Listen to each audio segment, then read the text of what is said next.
आज विधानसभा घेराव करिबो कांग्रेस। नारी निर्यातना एवं शिशु अत्याचार प्रतिवाद रे कांग्रेस करिबो विक्षोभ।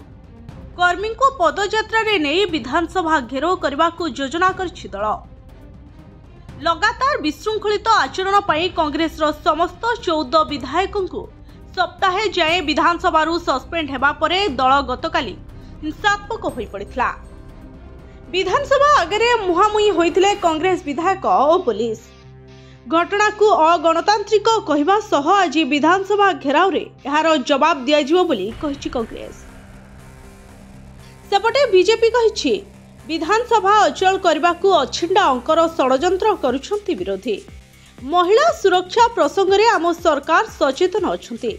एने विधानसभा रे आलोचना पई आसंतु विरोधी, किंतु हाउस कमिटी गठन दाबी अजुक्तियुक्त। कांग्रेस रो विधानसभा घेराव पई आज भुवनेश्वर रे सृष्टि होई पारे ट्रैफिक समस्या। यहाकू दृष्टि रखी राजधानी रे व्यापक सुरक्षा व्यवस्था ग्रहण करा जायछि।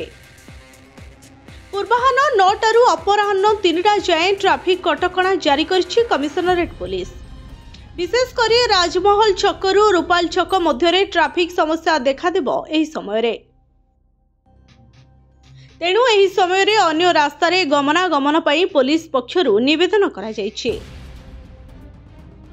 कांग्रेस रो एही विक्षोभ को दृष्टि रखी राजधानी रे प्राय 80 platoon force मुतयन होइछते।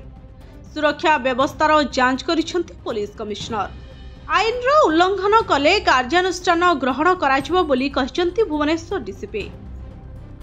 Bureau report STV Odia.